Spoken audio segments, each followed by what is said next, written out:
Donc, comme vous le savez, faire un protocole de qualité ou auditer ou inspecter une entreprise ou une industrie pharmaceutique ou agroalimentaire n'est pas une chose simple.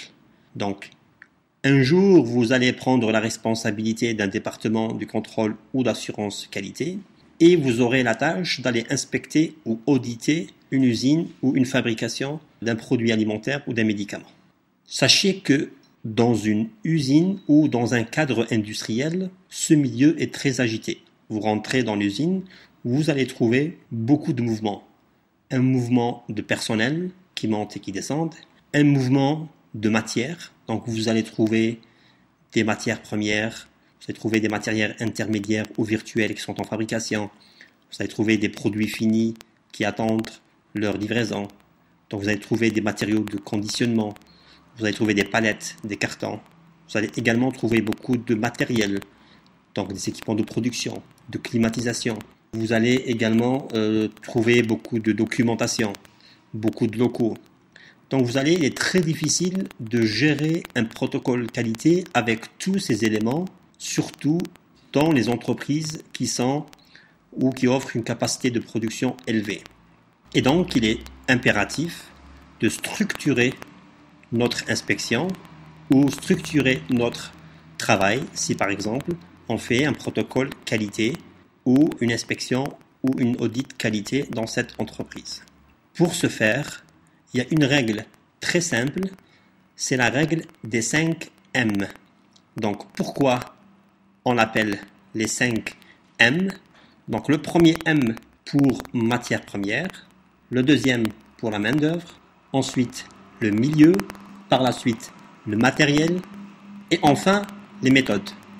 Donc voilà, quand on rentre dans une usine ou si on est dans l'usine et on travaille dans l'usine, il faut séparer ces 5 axes.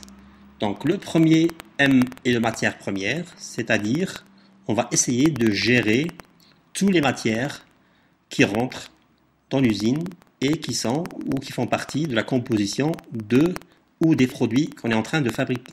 Donc il est important de voir l'origine de ces matières premières, c'est-à-dire les fournisseurs, la crédibilité des fournisseurs, les analyses ou les bulletins d'analyse qui nous offrent ces fournisseurs. Donc les méthodes de réception de ces produits, les analyses à effectuer à la réception de ces produits, où on va stocker ces matières, dans quelles conditions, la date limite de consommation ou d'utilisation de ces produits et les conditions de stockage et de leur fabrication. Donc voilà, à peu près, c'est en fait avoir une partie du travail qui est consacrée uniquement sur les matières premières qu'on reçoit.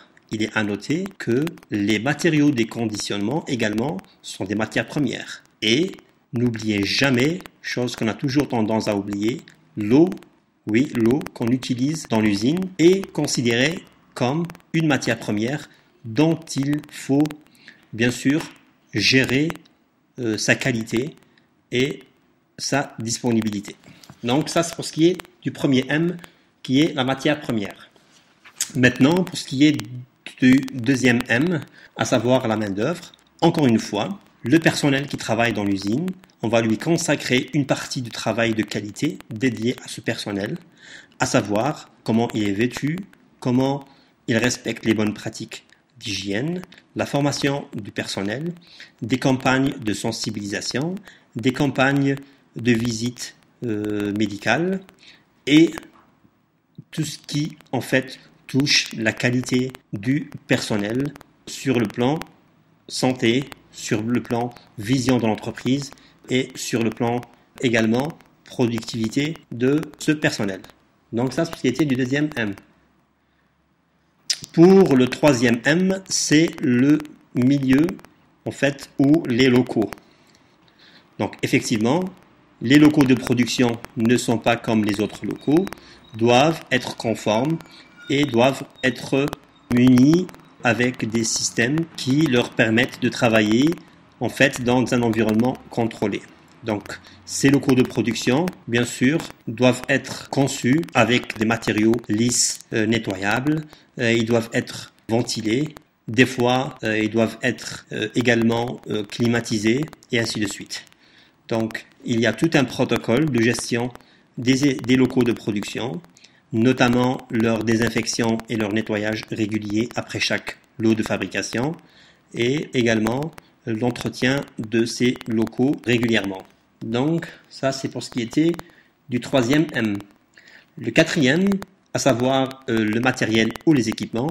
Encore une fois, il faut avoir un protocole qualité dédié uniquement aux équipements de production, c'est-à-dire chaque équipement doit avoir les procédures de son utilisation, les procédures de son lavage et sa désinfection, et enfin les procédures de sa maintenance. Donc tout ça est très important, il faut l'écrire, il faut le noter, il faut s'assurer que ces trois types de procédés soient appliqués régulièrement, d'une manière stricte et rigoureuse. Donc ça c'est pour ce qui était du matériel.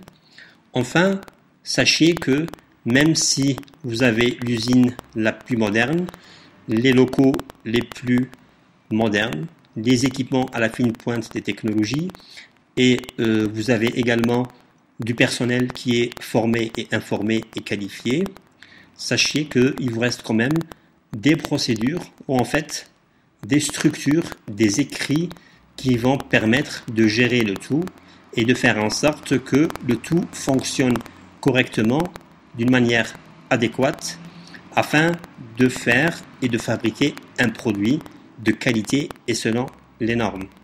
Donc, il est très important d'avoir ce qu'on appelle des procédures ou des méthodes de fonctionnement, d'où le M, le cinquième M, donc pour méthode, c'est-à-dire que quelles sont les méthodes pour fabriquer tel ou tel produit. Et là, ces méthodes partent de la réception des matières premières jusqu'à l'expédition du produit fini et qui décrivent le quoi du comment, donc comment fabriquer, avec quoi, qui fabrique, dans quelles conditions, ainsi de suite. Donc tout ça, ce qu'on appelle les méthodes. Donc voilà, c'est en fait la règle des 5 M. C'est une règle très simple qui va nous permettre de se structurer et d'établir des protocoles de qualité qui sont très pointus et très structurés. Donc c'est très simple.